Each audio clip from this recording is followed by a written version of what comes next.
Hey, Curtis. So we're here at the International African American Museum.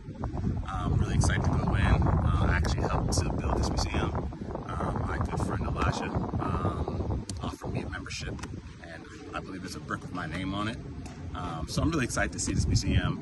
I learned about Charleston really early in my learnings about Black history, and how like 40% of enslaved Africans came through Charleston.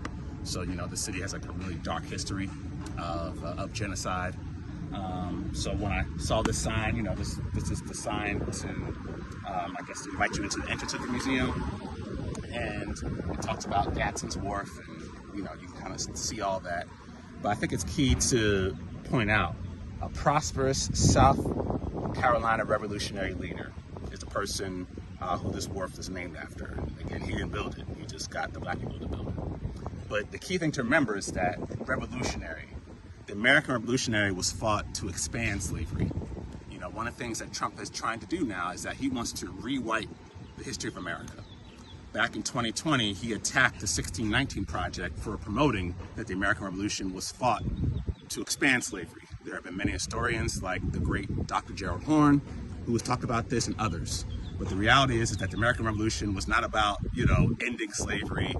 Thomas Jefferson, himself, owned enslaved Africans, even though he spoke out against the British slave trade.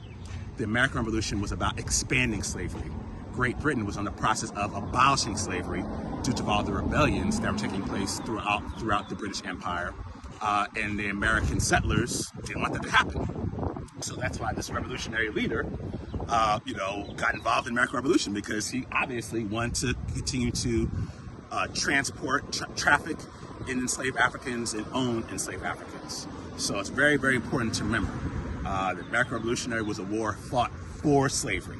The United States has fought several wars for slavery. The Revolutionary War, the Civil War, the War of 1812 was about expanding slavery into Florida. And the Mexican War was about expanding slavery into Texas. So a total of 4 different wars for slavery. And now that history, is trying to, Trump wants to ban that because he wants to brainwash, particularly Black children, to love America, to love their oppressors, and to make it seem like, this is a great country, when in reality America has always and will be a shithole country.